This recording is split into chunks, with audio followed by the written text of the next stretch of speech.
오늘 읽은 말씀에 보니까 느헤미야라는 사람이 오늘 말씀 가운데 등장합니다. 이 느헤미야라는 사람은 바벨론 포로 중에 한 사람으로 아닥사스다의 왕의 신임을 받아서 술관원이라는 직책을 가지게 되었고, 또 그리고 예루살렘 성벽을 쌓으면서 유대의 총독이 되는 그런 직책을 얻기도 했습니다. 사람이 환경에 의해서만 행복과 불행이 좌우되는 것은 아닙니다. 느헤미야가 비록 포로된 사람이었지만 하나님께서 그와 함께 하셨습니다. 또 그에게 은혜를 베풀어 주셨습니다. 그리고 그가 왕의 관원이 되게 하셨습니다. 우리가 잘 알고 있는 요셉도 마찬가지지 않습니까? 애굽에 팔려간 요셉, 노예와 죄수로 불행한 삶을 살 것만 같았는데 하나님께서 그와 함께 해 주셨습니다. 그리고 그에게 은혜를 베풀어 주셔서 애굽의 총리가 되게 하셨습니다.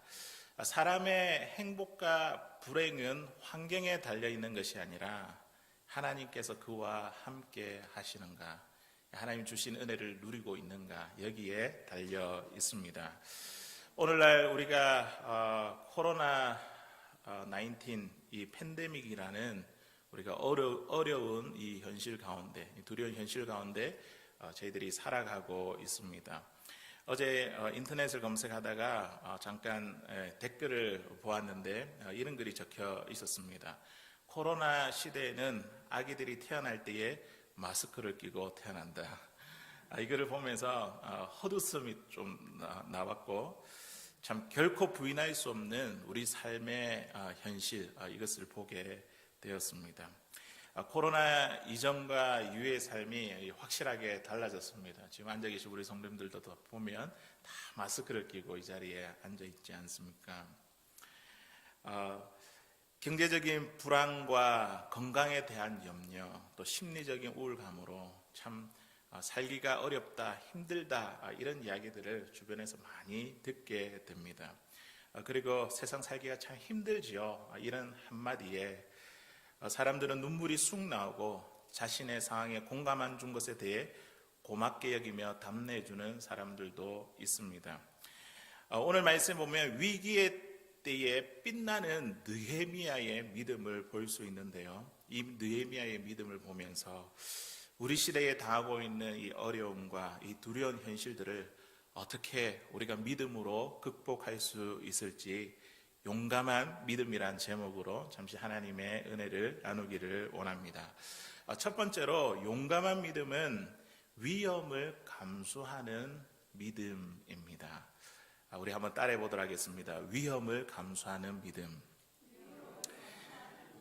우리 본문 2절에 있는 말씀인데요, 우리 같이 한번 읽어보도록 하겠습니다. 왕이 내게 이르시되 내가 병이 없거늘 어찌하여 얼굴에 수심이 있느냐, 이는 필연 내 마음에 근심이 있음이로다 하더라. 그때에 내가 크게 두려워하여. 아멘. 술관원이라는 이 직책은요, 이제 왕이 마시는 이 술이나 이 음식에 대해서 독이 있는지 아니면 독이 있지 않은지 감시하는 왕의 경호 실장과도 같습니다. 국가의 연례 행사나 이 만찬이 있을 때에 왕의 기분을 맞추고 또 왕을 기쁘게 하는 자리가 바로 이 술관원의 자리입니다. 왕의 흥을 최고로 돋우어야 할 그 자리에 슬픈 얼굴을 가지고 다닌다는 것은 왕에 대한 도전입니다. 그런데요, 오늘 방금 읽은 이 2절에 있는 말씀에 보니까요, 느헤미야의 얼굴이 어떻게 했다고요? 수심이 가득한 것을 왕이 보게 되었습니다. 왕이 이렇게 이야기합니다. 어찌하여 얼굴에 수심이 있느냐, 이는 필연 내 마음에 근심이 있음이로다. 왕은 느헤미야의 이 얼굴의 표정을 보고 그 마음에 근심이 가득 찬 것을 보게 되었습니다. 근심이 있다는 이 왕의 말을 듣고 이 느헤미야가 지금 굉장히 크게 두려워했습니다. 느헤미야가 두려워한 이유가 두 가지가 있는데, 첫 번째는 무엇이냐면 술관원으로서 왕 앞에 이런 슬픈 얼굴을 했다는 것과, 하지 말아야 되는데 했다는 것과, 두 번째는 내가 왜 이 근심 가운데 있는 지금 왕에게 이야기해야 되는 부담감 때문입니다. 이 말에 왕이 기분이라도 상하게 된다면 이 말 한마디에 느헤미야는 지금 죽을 수 있는 그런 위험한 상황 가운데 있습니다. 오늘 말씀에 보시면 우리가 아시다시피 느헤미야는 지금까지 왕 앞에서 단 한 번도 근심된 표정을 하며 다닌 적이 없었습니다. 느헤미야가 왕 앞에서 근심된 표정을 하면 안 된다, 이 사실을 몰랐을까요? 왜 몰랐겠습니까? 근심된 표정이 위험한 것을 알면서도 지금 이처럼 슬픈 표정을 지은 것은 뭔가 이제 의도적인 것이 있다는 것이죠. 왕으로부터 은혜를 입기 위함입니다. 지금 이것을 가지고 우리가 오늘 읽진 않았지만 1장에 있는 말씀을 보면 이 기도 제목을 가지고 계속 기도해 왔거든요. 우리 1장 11절에 있는 말씀 우리 같이 한번 읽어보도록 하겠습니다. 시작. 주여 구하오니 귀를 기울이시사 종의 기도와 주의 이름을 경외하기를 기뻐하는 종들의 기도를 들으시고 오늘 종이 형통하여 이 사람 앞에서 은혜를 입게 하옵소서 하였더니 그때 내가 왕의 술관원이 되었느니라. 아멘. 지금 느헤미야가 오랫동안 계산을 해보면 한 4개월 정도 되는데 오랫동안 수개월 동안 하나님 앞에 기도한 내용이 무엇이냐면 이 사람 앞에서 지금 이 사람이라고 하는 것은 아닥사스다 이 왕을 말하는 것이죠. 이 사람 앞에서 은혜를 입게 하옵소서 그렇게 기도를 드렸습니다. 기도를 하면서 그냥 기도로 끝난 것이 아니라 지금 왕에게 은혜를 입기 위해 하나님의 역사를 믿고 지금 근심된 표정으로 지금 왕 앞에 나온 것입니다. 느헤미야의 믿음은 기도한 대로 하나님을 믿고 지금 목숨이 위험해지는 그런 상황임에도 불구하고 이 위험을 감수하는 이 믿음을 가졌습니다. 용감한 믿음은 위험을 감수하는 믿음입니다. 성경에 보면요, 위험을 감수하는 수많은 믿음의 사람들을 보게 됩니다. 아브라함은요, 본토 친척 아비의 집을 떠나라는 그 익숙함을 버리고 위험을 감수하며 알지 못하는 땅을 향해서 그렇게 나아갔습니다. 노아는요, 사람들이 비난하고 손가락질하는 가운데서 그가 120년 동안 방주를 지었지 않습니까? 또 바울을 보십시오. 강의 위험, 강도의 위험, 동족의 위험, 이방인의 위험, 시내의 위험, 광야의 위험, 바다의 위험, 동족의 위험, 이런 모든 위험을 감수하면서 그는 복음을 전했습니다. 마리아는요, 처녀가 아기를 낳는다는 그 사실 하나만으로도 유대인들에게 끌려 나와 돌에 맞아 죽을 것을 각오하고 예수님을 낳았습니다. 누가복음 1장 38절에 있는 말씀입니다. 우리 같이 한번 읽어보겠습니다. 시작. 마리아가 이르되 주의 여정이오니 말씀대로 내게 이루어지이다 하며 천사가 떠나가니라. 아멘. 성경에 나오는 수많은 믿음의 사람들을 한번 보십시오. 모두 다 한결같이 이 위험을 감수하는 믿음을 가졌습니다. 위험을 감수하는 이 믿음을 통해 아브라함은요, 믿음의 조상이 되었고요. 그리고 노아와 그 가족은 방주 안에서 구원을 받게 되었습니다.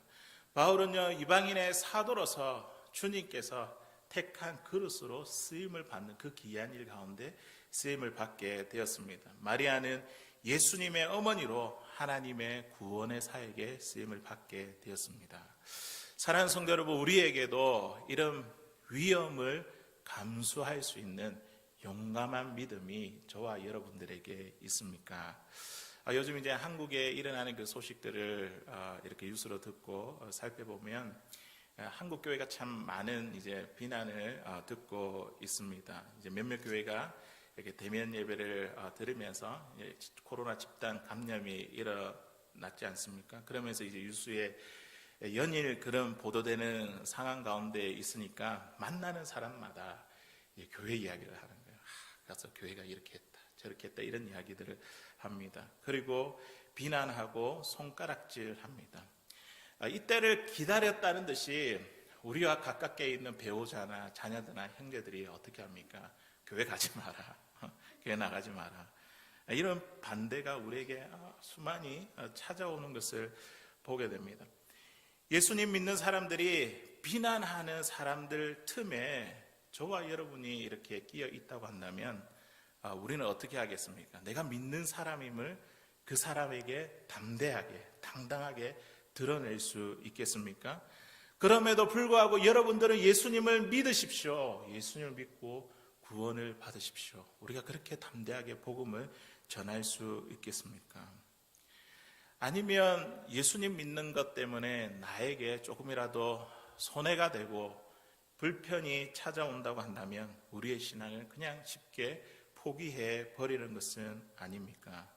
오늘 우리에게 주시는 이 말씀, 우리에게 하나님께서 용감한 믿음을 갖기를 원하는데 그 믿음은 무엇이냐면 세상이 우리를 향해서 비난하고 손가락질 한다 할지라도 그 위험을 감수하고 우리를 사랑하시는 그 예수 그리스도, 그분을 바라보며 끝까지 붙들며 나아가는 것, 이것이 바로 위험을 감수하는 용감한 믿음입니다.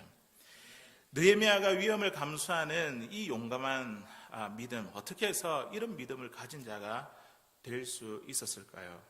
느헤미야 1장에 있는 이 말씀에 보니까요, 하나님께서 느헤미야에게 주신 거룩한 부담감이 있습니다.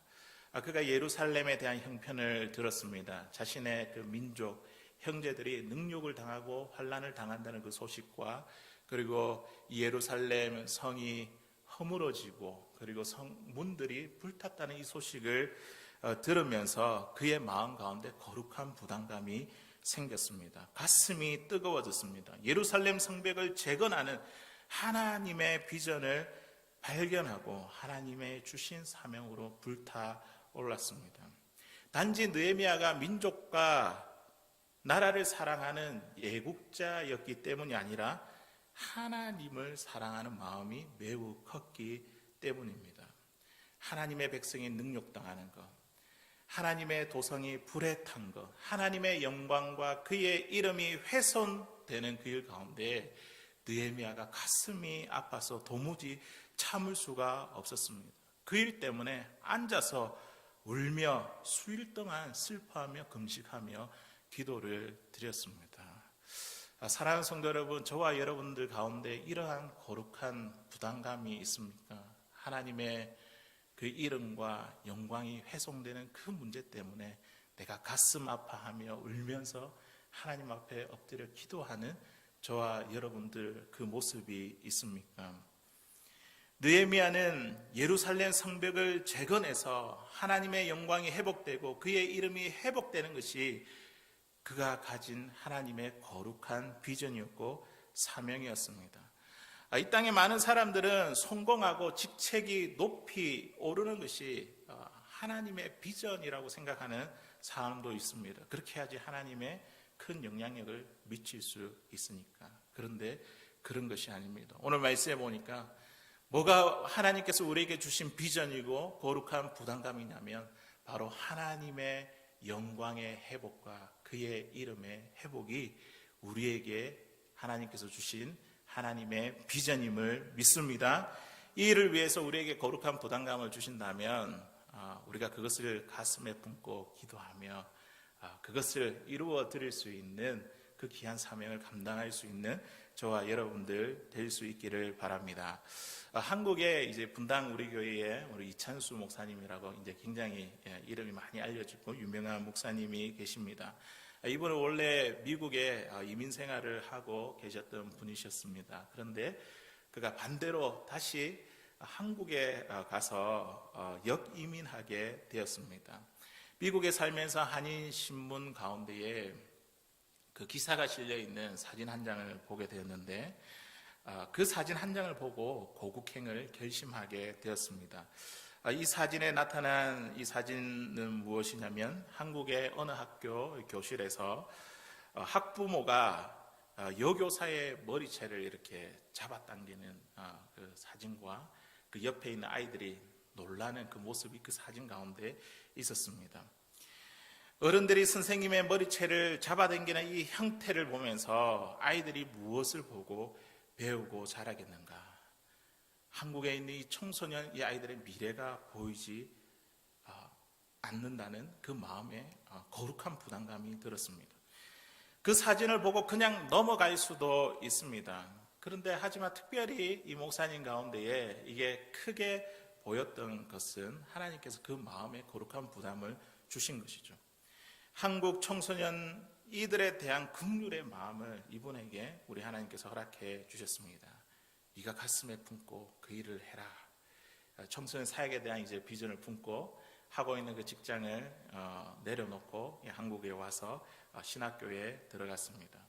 하나님이 주신 거룩한 부담감을 가지고 청소년 사역을 했고 나중에는 이 분당 우리 교회를 개척하여 한국교회에 지금도 하나님께서 귀하게 쓰임받는 목사님이 되셨습니다. 하나님이 우리에게 다른 사람의 눈에 보이진 않는데 특별히 나의 눈에 보이게 만드는 것, 그런 부담감이 있지 않습니까? 그런 감동이 있지 않습니까? 그것이 나의 사명으로 품게 하시는 것은 우리들을 어려움에 빠뜨리기 위함이 아닙니다. 위험도 무릅쓰는 이 믿음을 통해서 살아계신 그 하나님을 드러내고 하나님의 그 영광과 이름, 하나님의 거룩함을 드러내기 위해서 우리에게 거룩한 부담감을 주십니다. 우리 주위에 어려운 사람의 그 형편이 우리의 눈에 보입니까? 다른 사람의 눈에는 보이지 않는데 우리의 눈에 보인다면 그것을 내 가슴에 품고 하나님께서 나에게 주신 하나님의 비전입니다. 품고 기도하며 그것을 내가 행하라고 우리 하나님께서 우리에게 말씀하십니다. 어떤 사람을 위로해라고 하나님께서 우리에게 거룩한 부담감을 주십니까? 그러면 내가 그 사람을 만나서 하나님이 주신 마음으로 그들을 위로하면 됩니다. 하나님이 우리에게 주시는 이 거룩한 부담감을 가지고 행할 때에 하나님은 우리에게 손해를 끼치는 위험한 일이 될 수도 있지만 담대하게 한번 행해 보십시오. 하나님이 그 마음을 주셨다고 한다면 그 일 동안 행할 수 있도록 우리에게 은혜와 능력과 힘을 부어 주실 줄로 믿습니다. 용감한 믿음이란 무엇이냐면 이러한 위험을 감수하고도 내가 행할 수 있는 믿음, 이것이 바로 용감한 믿음입니다. 두 번째로 이 용감한 믿음은 어떤 믿음이냐면 기도가 앞서는 믿음입니다. 우리 한번 따라해 보도록 하겠습니다. 기도가 앞서는 믿음. 우리 본문 4절에 있는 말씀 우리 같이 한번 읽어보도록 하겠습니다. 시작. 왕이 내게 이르시되 그러면 내가 무엇을 원하느냐 하시기로 내가 곧 하늘의 하나님께 묵도하고. 아멘. 아다사스다 이 왕은요 느헤미야가 수심이 가득한 이 모습을 보고 진노하지 않았습니다. 느헤미야의 말을 듣고 오히려 마음의 감동을 받아 내가 무엇을 원하느냐 이 느헤미야의 소원을 물어보았습니다. 그때 당시 왕이라고 한다면 절대 권력을 가진 사람이 아닙니까? 왕이 마음만 먹으면 무엇이든지 다 할 수 있는 그 시대입니다.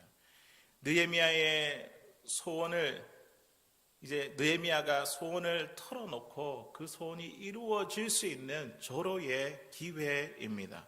그런데요, 오늘 말씀을 보니까 이 절호의 기회 앞에 지금 무엇을 하고 있냐면 하나님 앞에 먼저 묵도하고 있습니다. 세상 사람들은요, 우리가 크리스찬들이 어떤 문제로 기도하는 그 일을 두고 우리를 바보같이 지금 뭐하고 있느냐, 그들의 눈에 우리가 기도하는 것이 마치 미련하고 참 답답해 보이는 것 같습니다. 지금 이 기회를 놓치면 안 되는데, 잘 잡아야 되는데 지금 기회를 잡지 않고 뭐하고 있는 것이냐며 그렇게 우리를 조롱하고 비난할 수 있습니다. 하지만 우리 그리스도인들이 오늘 말씀을 통해서 우리가 배워야 할 것은 무엇이냐면 우리가 먼저 이 모든 일을 주관하시고 역사하시는 그 하나님 앞에 우리가 먼저 묵도하는 일입니다. 묵도하다는 이 우리말에 대한 그 사전적인 의미를 보면 눈을 감고 속으로 빌다 이런 뜻을 가지고 있습니다. 하지만 이 말의 히브리 원어의 뜻을 살펴보니까 조금 더 적극적인 뜻을 가지고 있습니다. 간절한 소원을 품고 적극적으로 하나님께 매달리는 것, 이것이 묵도하다라는 뜻을 가지고 있습니다.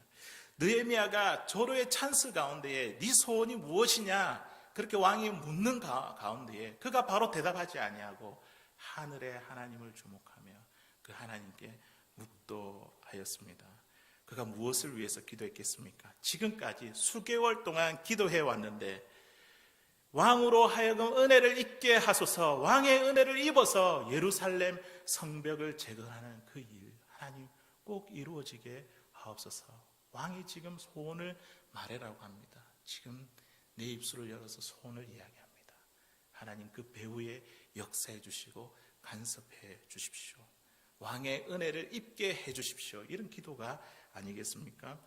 왕에게 지금 청원하는 내용은 왕에게 부담을 줄 수 있는 내용입니다. 왜냐하면 이 예루살렘 성벽 건축이 아닥사스다 왕의 명령에 의해서 지금 중지된 것이거든요.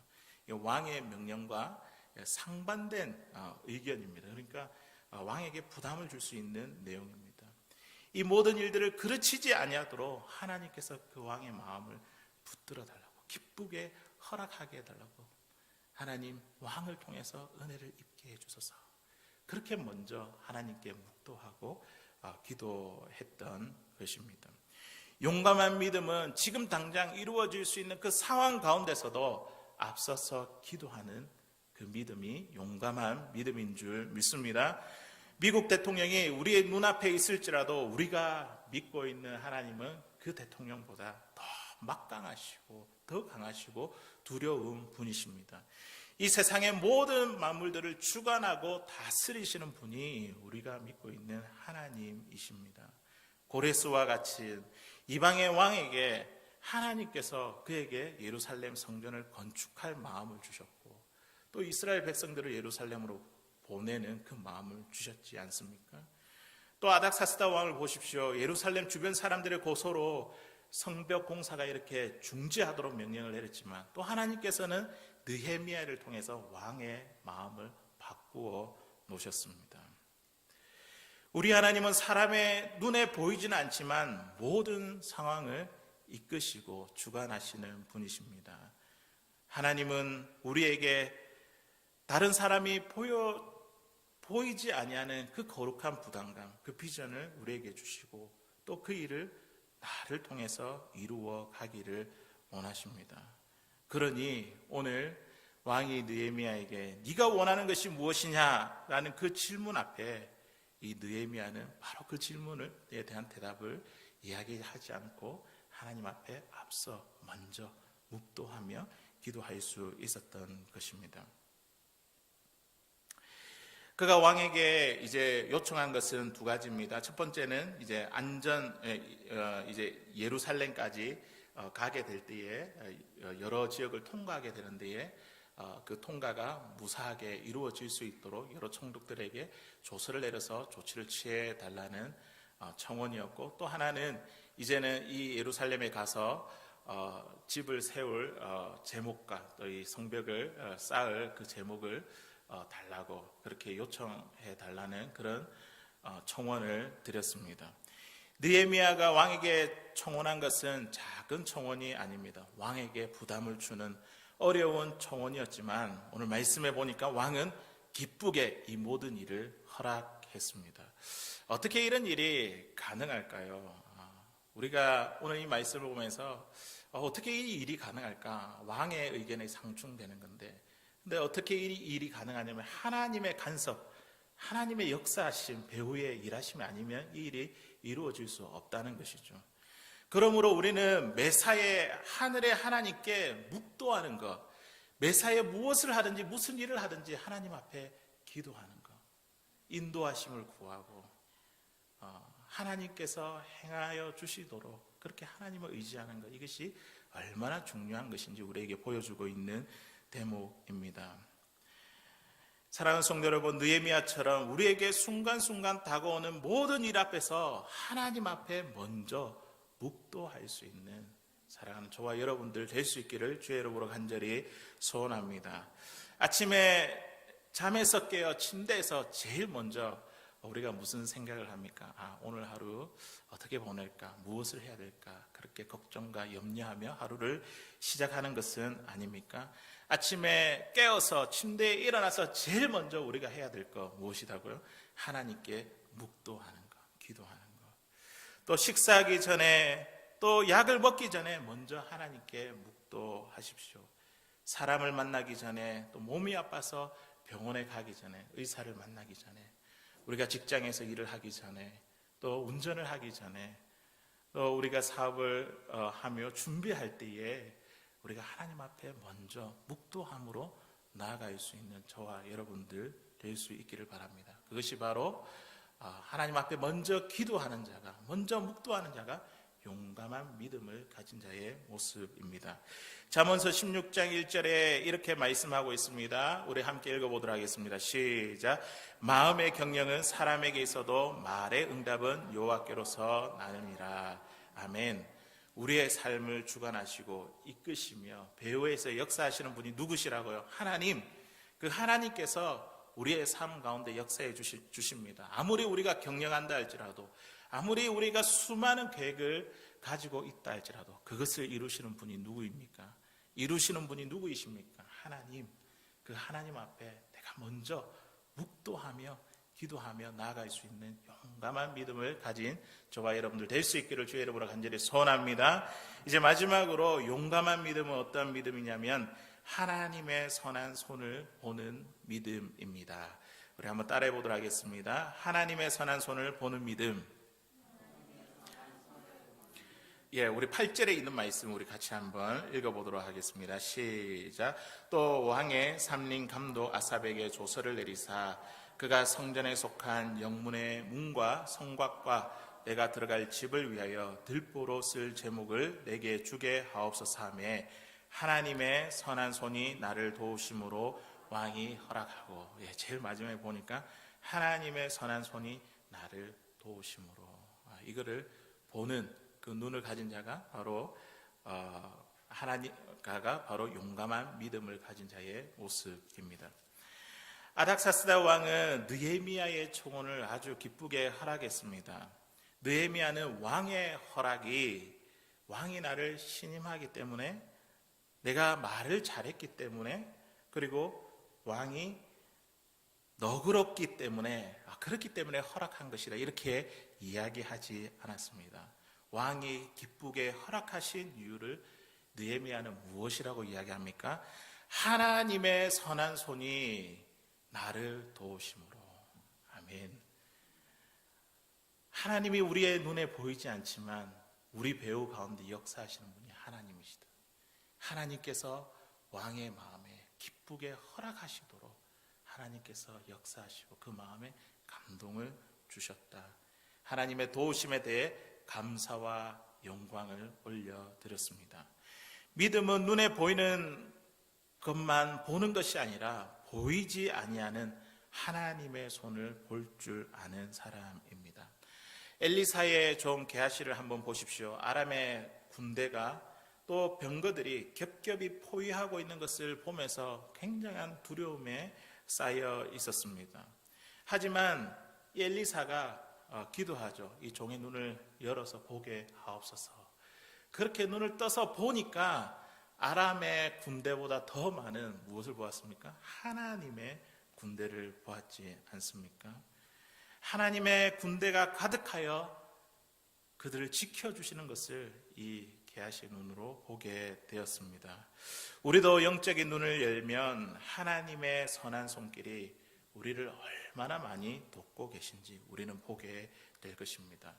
전도서 9장 1절에 있는 말씀에 보니까 이렇게 이야기합니다. 내가 마음을 다하여 이 모든 일을 궁구하며 살펴본 즉 의인과 지혜자나 그들의 행하는 일이나 다 하나님의 손에 있으니 사랑을 받을지는 미움을 받을지는 사람이 알지 못하는 것은 모두 그 미래임이라. 아멘. 의인이나 지혜자나 그들이 하는 그 모든 일들이 누구의 손에 달려 있다고요? 하나님의 손에 있다라고 전도자는 고백하고 있습니다. 우리의 영의 눈을 떠서 우리가 행하는 그 모든 일들이 하나님의 손에 있습니다.